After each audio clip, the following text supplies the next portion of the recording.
Right,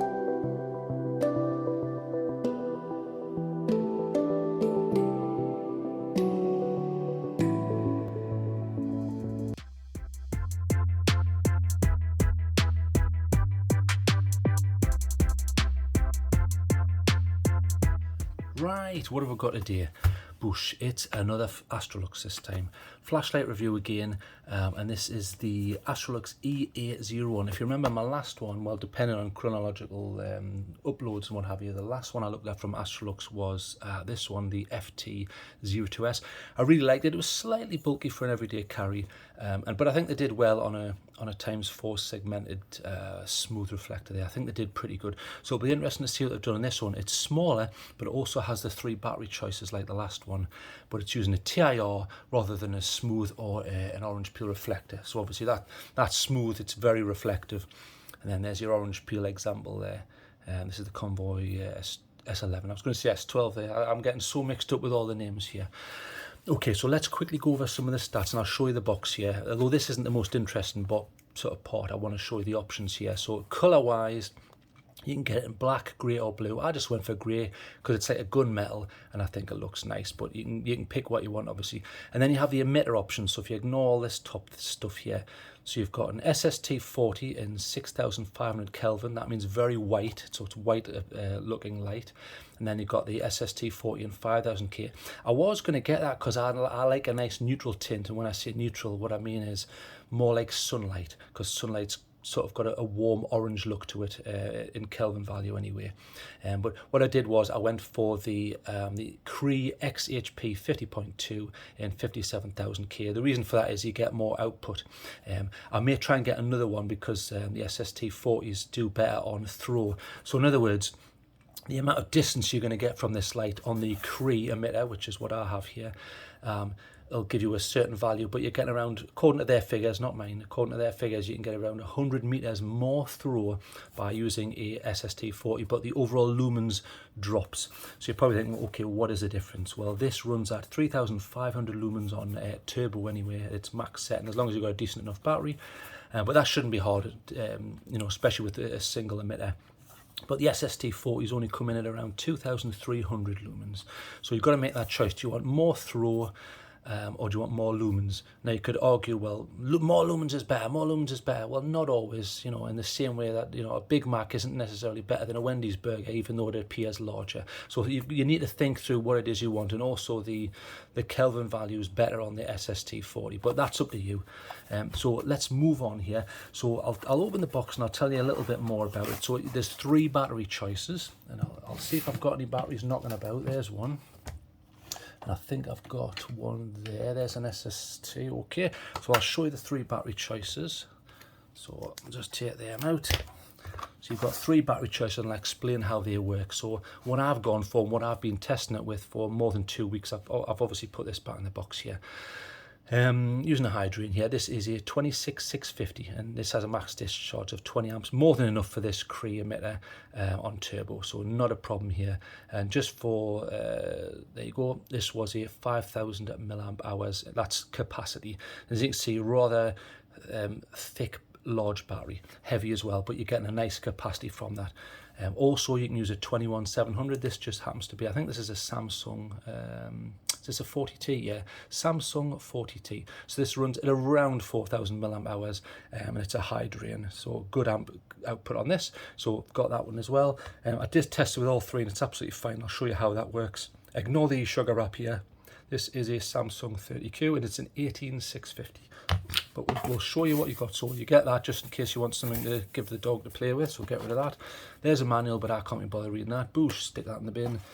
One of them, do not eat. Well, don't put it in. Right. Now, you're probably thinking, what the hell's this? And why did he say there's only 3 battery choices when there's not? There's 4. Well, correct. If you replace the middle section, so when I say middle section, it's this central tube here, you can replace it with this, which comes with it. That's lovely to see. So this gives you more options. So if you want to use a slightly shorter version of this, you can get a 26-350. So it's like that, looks same diameter, you can see, so it's still 26 millimeters diameter, but what happens is it's shorter, so it's giving you a little bit more pocket room. I don't really think that's a problem on here unless you're wearing skinny jeans, or you know, or you're in first school or something like that. But most adults, that's probably not going to be a problem. But if you did want a shorter one, you can get the 26-350. I don't have any of those batteries, so I can't comment on that, but you do have that ability, and width wise it seems fine on a 26 mil diameter anyway. So you've got that option if you want it. So I'll put that to one side, I will retain that. And you get a spare O-ring, and obviously the O-rings go between any of the threaded sections, so the tail cap threads on, and so does the head. And I'll give you a close-up here. You can see on this here, you can see here on this section here, they've got the, I'll zoom in there, there you go. So that there is your O-ring. Now the O-ring just ensures waterproofing basically. But what happens is sometimes they can become shredded. So we'll zoom out again there. So what happens is if that's slightly off, for example, like that, doesn't always happen, but it can do. So let's say that's slightly off and you screw that on, it shreds this and it comes off. Or they can perish over time. So it's nice to see that you get a spare one. So thanks for that, Astrolux. Let's look at this one. So here, what we got in here, there was this more O-rings. It may be, yeah, you got even more O-rings. So if you want to make a little sort of bangle for a child, or if you want to use these properly. So there you go, you've got more of them. So nice to see, plenty of spares. And then you've got the lanyard in here. This is just so you can put it around your wrist, and this would go through the bottom of the light. Let's take that out and get rid of the box. Boosh, get shot of that. So obviously the lanyard attachment is here, and as you can see, it's instead of just being at the bottom, it's at the side. So if that is in, it means you can still tail stand like that and do ceiling bounce and things like that. So decent design. So obviously that you would loop that through, and then this would go around your wrist, and then there's a cinch which is adjustable. You can move it there, that way, it's spring loaded, and that way. I don't tend to use these, you know, but it's there. It's a safety feature to stop people taking the light off you, or if you're working, sometimes if you're working high up, it's handy because you can just let it hang and then do other work. But I don't have a use for them. But it feels like a pretty good one. It's like a double skinned, it's soft, it feels quite premium actually for an Astrolux. I'm pretty impressed. It feels more like the Olight ones. I like it. Decent quality looking material. We'll just give it the snap test, so I'll put that around here and we'll pull it. So let's see what happens. Right, that's full force, as you can see. Ow, ow, ow, ow, ow, that hurts. Ow. So you can see I used full force there, it didn't snap, so no problems with that. Okay, so let's talk about battery choices, and then I'll show you the outside of this. So let's open this up first. Okay, and let me gather my batteries. Okay, so I've got all the batteries here. Right, so you're probably thinking, how do all these fit without rattling about? Well, as you can see, when you've got this plastic insert, it allows you to put in an 18650. I'll just prove that that works. So we'll put the tail back on, and you'll notice this button should light up. There you go, see it's lit up, and that works. So that allows you to use an 18650, which is a commonplace battery for lithium ions. And I've got loads of them, so that's a nice handy feature to have. You've got that option. It means you don't have to go out and buy another battery. So moving on from the 18650, what you can do is if you remove this, now listen, you might hear it or you might not. Listen. Did you hear that? Did you hear the air, almost like a piston? They've got this O-ring here, which is very interesting, and it gives it a nice tight seal, and it stops all the rattling about. I really like the way they've done that. I really like it. In fact, this whole thing here, if I can get it to focus, is very interesting. It's got little lines on it. Can you hear that? There's almost a suggestion this has been 3D printed. I don't know. It may not have been. It may have been milled, but okay. Or simply molded like that. But that's nice to see. This actually works. I like this, having this O-ring here. It keeps it nice and sort of stable, and different battery sizes don't rattle about. Now if you wanted to use a 21700, you just remove this central section for the insert. You see that? So that comes out, get shot of that, and put it back with the O-ring section at the top there. So you see how it goes in nice and tight there? There you go. And then now you can put in a 21700. See that? Works perfect. And then obviously put the tail back on. I'll show you that that works. There we go, lights on, and that works brilliantly. But the light that I've predominantly been using, because I had one knocking about, and it's the largest diameter one that you can use. Although you'll find other people may argue, you should be using 21700s, those are the future. Well, they may be, but I own some of these, so I want to use them. So get shot of that, get shot of that. And this is the battery that I've been using. It's heavier, and I wanted to try the heavier one out because I wanted to see if this was too heavy. I've been carrying this for a couple of weeks. I didn't find it that way. It's kind of like a heavy duty stubby, I would call it. I mean, look, there's the size of my hand. So I would call this like a stubby, almost like if you go out and buy a sort of a 38 snub nose or something. It's a nice compact unit. So nice, and again, that works fine. Okay, so like I say, you've got all those battery choices from 18650, 21700 to 26650. The decision's yours. Obviously, as you go up, you generally get more storage, but that depends on the battery that you're buying and where you're buying them from. You've got those different options. Works in Anduril, which I'll go over in a moment. I want to try slightly separate that because I know people go, I hate it, oh, I don't want that, I hate it. So I'll skip over that for some people, but I'll put a thing at the top and you can skip that if you want to. So what else have we got here? So this is how it looks. You've got this nice open knurling rather than like a tight knurling. I'll show you an example of like a tight knurling. There's a tighter one. That's like a knobbly type, and this is like they seem to all be going like this. If you remember, they used to use like a crosshatch knurling like you get on dumbbells, but they're using this open pattern a lot of the manufacturers, which I prefer. You actually get a better grip, especially in the wet, I find anyway. And then you've got these fins here, which are basically it's heat sinks to try and get more surface area to dissipate heat. Although this does rapidly heat up, so if you're expecting them to magically allow you to run this at turbo forever, that's not the case. You'd have to have a huge car heat sink on here or something like that, or active cooling. And you've got a little slot here. Now, unfortunately, and I did mention this on the initial look at this, not the review, that unfortunately looks like cock and balls. But maybe that's just my eyes, so most people it probably won't. But this is the flap for charging. It's not a bad one. That doesn't flick up too badly. I quite like the one on the last Astrolux. This was great. That's sort of like a thinned out section, as you can see. See, that's like a thinned out section, but this one, listen, it's almost airtight, listen. You cannot really hear it, but it's so tight that. So, although I'm not a guy who likes these flaps, I find they reduce the waterproofing. I did like that one. This one I like a little bit less. I'm not sure why they've made it this shape when you've got all this space. I don't know why they've done that, but that's what they've chosen to do. And it works. It's tight-ish. It's not as tight as the last one, but at least it's Type C. So we haven't got the old-fashioned micro USB anymore. It's Type C, and I'll show you a Type C connector. There's Type C. So it's unidirectional. It doesn't matter whether you put it in that way or that way. It's irrelevant. You don't have to look and think about it. It just goes in. So I'll show you charging now because its charging is built in, so you don't have to take the cell out and charge it. I may do a video about charging because I had some interesting comments from a guy called Andrew, but I don't want to get bogged down that. I'm trying to keep this video short. Okay, so in regards to charging, what I'll do is I've got my handy, where is it? My X-Star, there it is. So we'll stick a cell in and we'll try using a traditional method. So a traditional method would be a Type A connector there for USB, and then the other end of that is the Type C. So we'll plug that in and see what happens, and it should charge up. Obviously blue when this is ready, but you get a red when it's charging. There, you see how half of it goes red. So ignore that figure there. So it's running at about 5 volts and it's pumping in about 1.3 amps there, which is pretty decent. That's pretty fast. Obviously you need to get a cell that can take that. Some people may argue, well, that's too fast. These days, yeah, not really, not on the high-end lithium ions. You should be okay. I mean, some of the flashlights, especially the onboard charging, they'll go up to 2 amps, but that, again, that depends on what your cell will output. But so pretty fast charging. In fact, I found this charged a lot faster than the other Astrolux. So this actually charged faster. I was never able to get a high sort of charge rate on that. So I've had no problems with that. Now, the other question is, you're probably thinking, okay, does it do power delivery?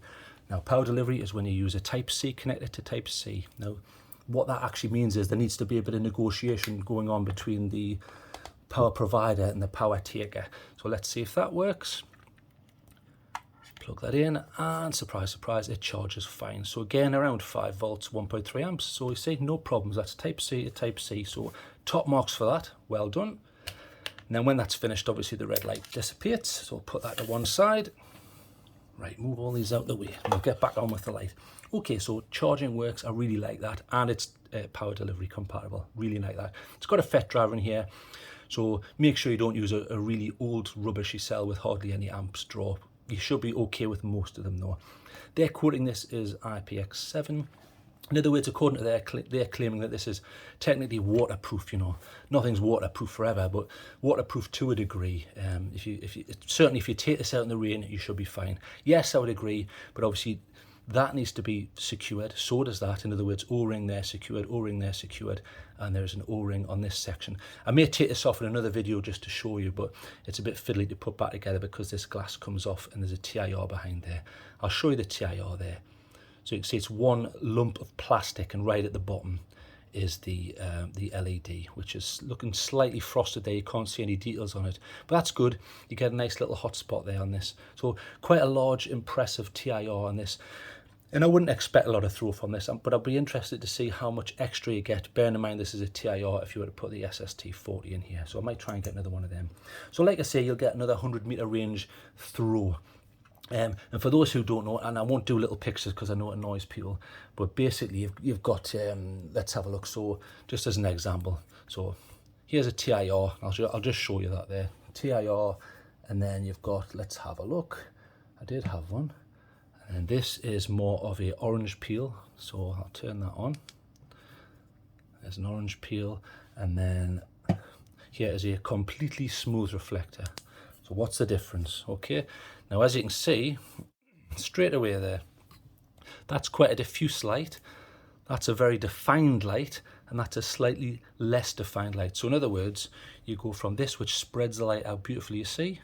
There's no real hot spot unless you're mega close. There's nothing, hardly any details being obscured there, but obviously if you bring it back, then it's a beautiful diffuse light. Great for up close, but you're not going to throw the light very far, okay? So you're probably thinking, well, how do you throw the light far? Well, you use a smooth reflector. That's going to fire the light lovely distance, but the problem is up close it can obscure detail. It's a bit irritating and you get these artifacts here. So not good if you're working up close. This is probably better. You see how, yes, there's a spot there and then a spill, but look, as you come back there, that's gone already. I've only had to move that about 6 inches. So better for medium and sometimes close range at low levels. So I didn't want to do pictures because it annoys people, but there's basically smooth reflector for throw, orange peel trying to get a blend of both, and TIR for up close. So this is basically up close, basically. That's what they're trying to aim for in the usage case of this. So really, you may not be interested in more throw because that's not really what it's designed for. So like I say, TIR, I think they've done a good choice in this because it's a nice little stubby, and I've really enjoyed it so far.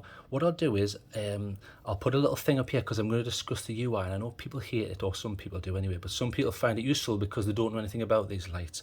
So I'll put a thing up here, and if you don't want to hear about the UI, you can skip it, okay? Right, let's try and do this quickly. Okay, so using Anduril, Anduril 2 isn't out there yet. I know that's been discussed on the forums, but this is Anduril. So one click on, one click off, dead simple. So straightforward, like a normal flashlight, on, off. Now you can ramp that, so when it is on, if you click and hold, it ramps up, you see, to its maximum ceiling, and then you click and hold and it will ramp down to its lowest ceiling level. There, that's as low as it'll go, so way down there. So great for not giving away position and not ruining night vision. And then back up. Now when it's on, you can go straight to turbo. So double click, bang, that's turbo, you see. Mega, mega bright. I can feel the heat on my hand there. So that's 3,500 lumens on the Cree emitter that I've got here. If you've got the sst40, you're going to get around 2,300 lumens there. So turn that off. If you wanted to make a slight adjustment to the ramping, when it's on, so if you, now I think it's 3 presses, 1, 2, 3. Yeah, there was a tiny little flicker there. So now watch the ramping, watch when I click and hold. See how it's jumping up in steps? And then it'll jump down in steps. So it's not smooth ramping, it's stepped ramping. So then 1, 2, 3, a little bit of a flicker there, and it's back to smooth ramping. See how it's smoothly changing its output there. We've gone over turbo. If it is off and you want to go to maximum ceiling, not turbo, double click straight to top. But that's not turbo. If you want turbo, that's another double click. See, it jumps up again. Okay, so rapidly moving on. First mode, 3 clicks is battery check. So we'll try that now. So 1, 2, 3 from off. So 1, 2, 3, 1, 2, 3, 4, 5, 6, 7, 8, 9. So what that's doing there is it's flashing out numerically the battery capacity and voltage. So when one of these batteries is fully charged, you should have you should get 4.2. In other words, 4.2 nominal voltage. Obviously, as this drops, it's going to go way down, 3.7, 3.6. You really need to start charging it. So, I mean, some people may prefer that to have been done in a percentage. It doesn't bother me because I understand the voltages, but it's flashing that out as a voltage. So this is at 3.9. So 4.2 will be full. So I've used a little bit of juice there. Okay, so let's turn that off. Now, when you're in that, there's sub modes in the battery check mode. So a couple of quick presses move to the next one. So we're at battery check now. So 1, 2, right. We're now in sunset mode. So if you're romantic or you're scared of the dark and scared of skeletons and Dracula, this will take an hour to slowly ramp down, and then turn off. So I don't know if that's for people with children who are scared of the dark, or I don't know. I don't know what the purpose of that is, but it exists. Maybe it's for people who like Barry White and they're romantic. Okay, so within that mode again, if we move on to the next one, you've got beacon mode. So what's beacon mode? Well, it's not on, and then you get a momentary flash. So it's not going to use a lot of battery, but it's going to reveal its position. So in other words, this is great for markers or rally points or various outdoor pursuits. Or you could probably even use this in an SOS situation when you want to be located. So handy, not going to use a lot of battery, but it's there. You've also got temp check mode. Now I've been fiddling with the settings, so this may not be accurate, but we'll go to it. So 2 clicks, 1, 2, 3, 4, 1, 2, 3. That's saying 43 degrees. I've been fiddling with this, so I don't know that to be correct, and I really need to calibrate that, but you do have that temp check mode within the battery check subsection. Okay, so quickly moving on. From off, 4 clicks will give you what's called a lockout. So if we go 1, 2, 3, 4, see there was double flash there. So now this won't function normally. So I'll show you that. So if I try it, you just get, now what's that? You're probably thinking, well, that's a backup mode in the lock. So E-lockout stops it from functioning. So if it's in your pocket, look, and someone presses it, it's not going to run the battery down or burn your leg. But you do have, when it's off, you can quickly get a tiny little bit of light, or double press, you can quickly get a small amount of light. I really like that feature. I like E-lockout anyway, but having the ability to quickly get a little bit of light or a little bit more light without unlocking it, I really like that feature. So that's your lockout mode. Now 5 clicks takes you to momentary mode. So we'll come back out of lockout. So 1, 2, 3, 4. Okay, we're out of lockout. We're back to normal again. So let's try 5 clicks. 1, 2, 3, 4, 5. Okay, momentary mode. So what's momentary mode? Well, it will momentarily work, and then as soon as you let go, it goes off. That's it. It's as simple as that. It's either on or off. Brilliant if you're just handing it to someone who's a flashlight muggle, for example, and they don't know what they're doing. Now, in order to get rid of that, you can't just do another 5 clicks. You've got to disengage the whole circuit. I presume that's so if you do hand it to a muggle, they don't go, hey, click, click, click. Oh, hang on, which mode am I in now? Mode 967, and they get lost. Okay, so this will reset it. Perfect. Okay, so you've also got 6 clicks. So 1, 2, 3, 4, 5, 6. That takes into a pure muggle mode. Now, muggles are non-magic users in the Harry Potter universe. So in other words, people who aren't in the know. So it's a good description of a sensible, reduced set of features. So it seems to act like normal, but it doesn't. So we're in muggle mode. So watch. You can turn it on and you can ramp it up. Not much. And you can ramp it down. Not much. So it knocks the bottom level off and the top level off. That's it. It still functions and it still ramps, but you don't get the highest level and you don't get the lowest level. So it's keeping it simple for a muggle. To come out of that, 1, 2, 3, 4, 5, 6. There you go. Right, we're back to normal again. In Anduril, you do have 7 clicks, but there are no auxiliary lights here, so I'm not going to go into that. You also have a click, click, hold mode. So bear in mind, we're in normal mode here and we're off. So click, click, hold. Right. This will take it into subsection modes. So this is candle mode here. So you see the way the light is spluttering almost. I'll turn it there. I'll change the intensity so it's easier to see. In fact, if I turn it down, it might be easier to see. Let's have a look. It's hard to see. We'll turn that down a little bit. If you bear with me a few seconds. There, it's there. You can sort of see it now. In fact, if I do it like that, you might see, it's hard to see. It's spluttering, so there you can see it. It's an alteration of its output to try and mimic a candle. So on a candle flame, as the mix of air, fuel, and wax is changed, you get a spluttering sensation. So that's what's happening here. And you can change the intensity up or down. So that's changing it up, click and hold, and it will go down again. So that's its lowest there. So like a tiny birthday cake candle, or click and hold, and it's like a massive candle in a church. So within that click, click, hold mode, you can double click to go to the next one. So if we go to the next one, so we're in candle, so we'll go to the next one, double click. Right, so what's that? That's bike mode. So as you can see, it's got a beam, but it's also flickering to try and reveal and give away your position. It's supposed to be irritating to people around, so that they look at your position, because it can be difficult and dangerous on a bicycle, especially when cars cannot see you. Okay, so that's another one. So go to the next one and I'll cover it. So this is strobe mode. Now you can change the frequency. I'm covering this because I don't want to annoy people, but you can change the frequency. So if we click and hold, watch, see how it's getting faster and faster and faster. And if we click and hold again, changes, going slower, slower, slower, slower, slower. So you can change the hertz frequency of that. Click and hold and get faster, faster, faster, faster, faster, faster. So I like the fact that you can change the frequency there. So that's, you've also got a tactical one. So we'll go to the next one. Right, tactical strobe. So what's the difference between strobe and tactical strobe? And I will cover that. This is using maximum brightness. So obviously you're going to use a lot more of your battery, a lot brighter, and it's really designed to blind and disorientate attackers, for example. It can work. You're probably better off running off, in my opinion. But, you know, if it comes to it and you're surrounded by, you know, 20 hardened criminals and this is all you've got, then you've got that option available there. And then if we do it again, it should take it back to candle mode. There, we're back in candle mode. So that is the UI. So you'll be pleased to hear that's the end of it. So all those people who stuck with me, that's it, we're done. Okay, so moving on from the UI, let's talk about the good and bad. First thing I want to mention, it's pretty compact. Like I say, it's a stubby. It's not too big here. It can fit it in the pocket, and you've got battery choices. And if you really don't like the length, you can use this, but you're going to have to get a 26-350. You've got plenty of battery choices. Nice to see. They've covered pretty much everything. You've got your multiple battery choices, you know, not just the 3 main ones, you've got 4 altogether. It's pretty powerful, 3,500 lumens for a small light like this. Nice to see. Got USB charging, which is Type-C, and power delivery, so again, fantastic. The TIR works, although I will say, watch, it may be hard to see, but there are a few artifacts. So you see, I'm going to twist this. You may or may not see them. Let's change the level. It's hard to see on camera, but I have to be fair here and point these things out. You know what, you can't really see that on camera. Let's bring this back a little bit. No, I'm twisting that. I can see that, but you can't. I'm a little bit here. Watch here. You see here?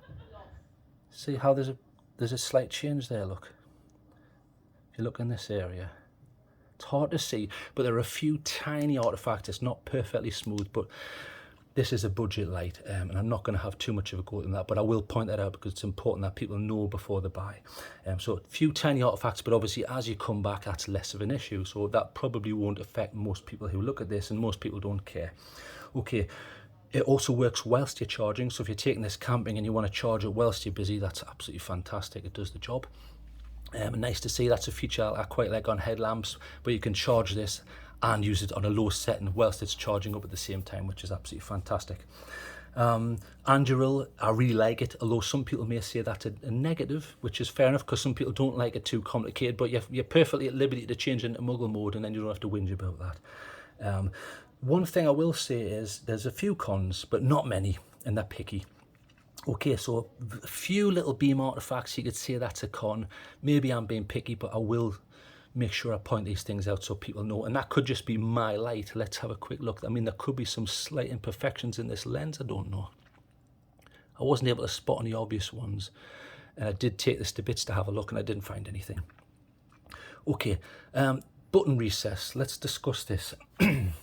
If you look at the FT03, see how there's a thumb recess here and your thumb fits in, it covers the button. Beautiful. Okay, I like that.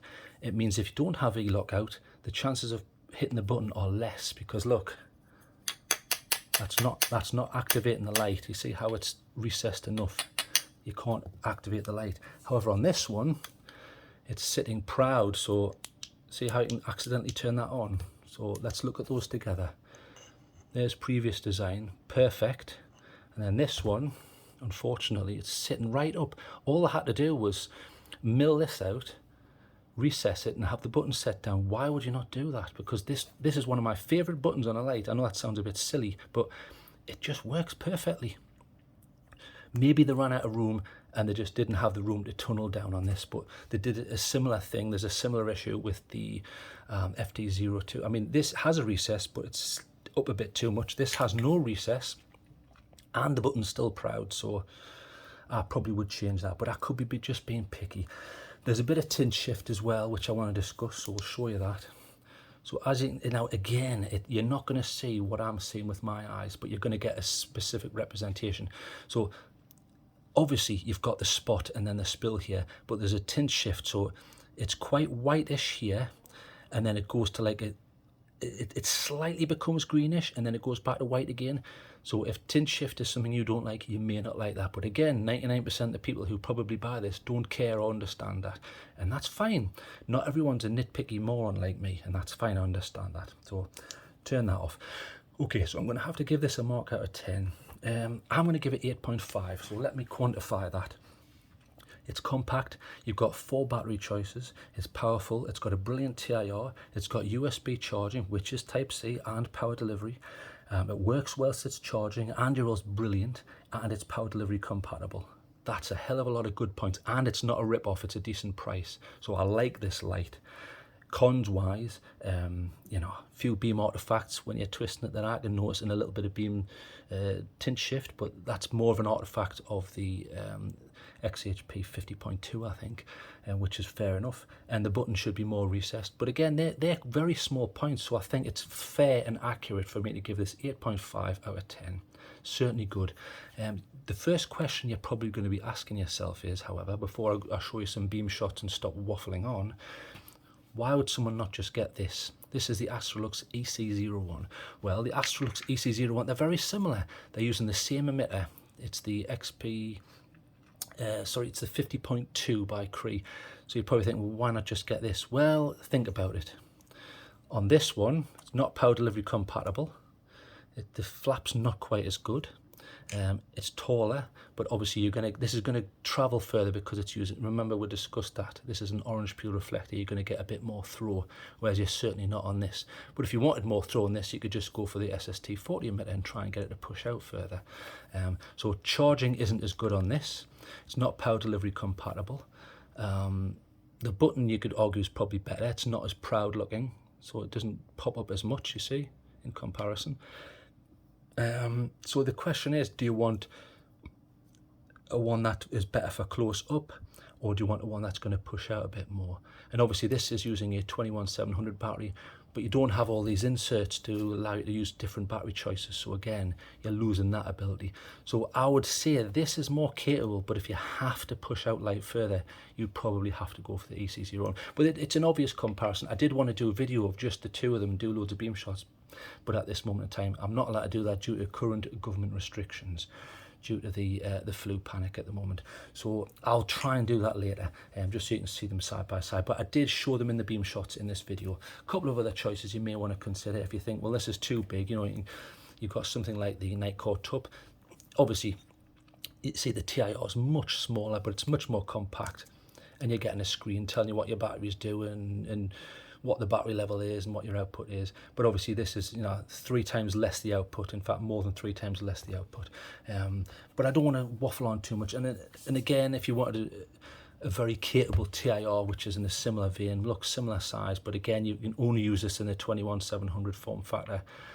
Here's the Fireflies E07, which I really like. Again, massive output. This is, I would say this is more floody than this. This has got a little bit of beam to it. I'll show you in the beam shots where I went to a large river, and I tried to get the beam to go onto the bridge, and it went halfway, whereas this probably wouldn't, but this would flood out more.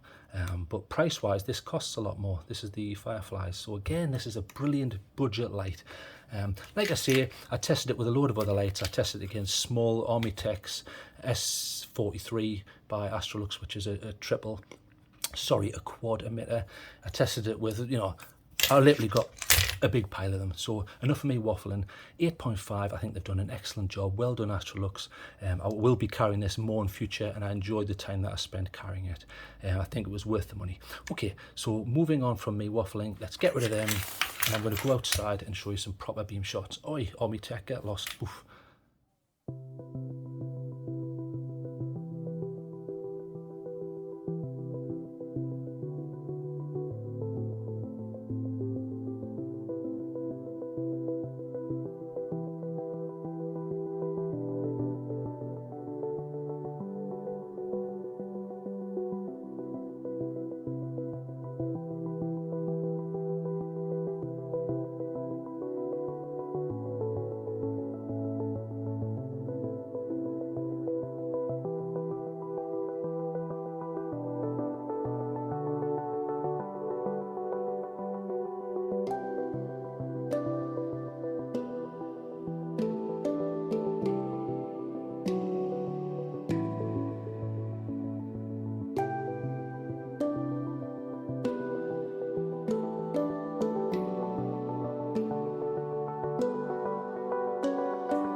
you.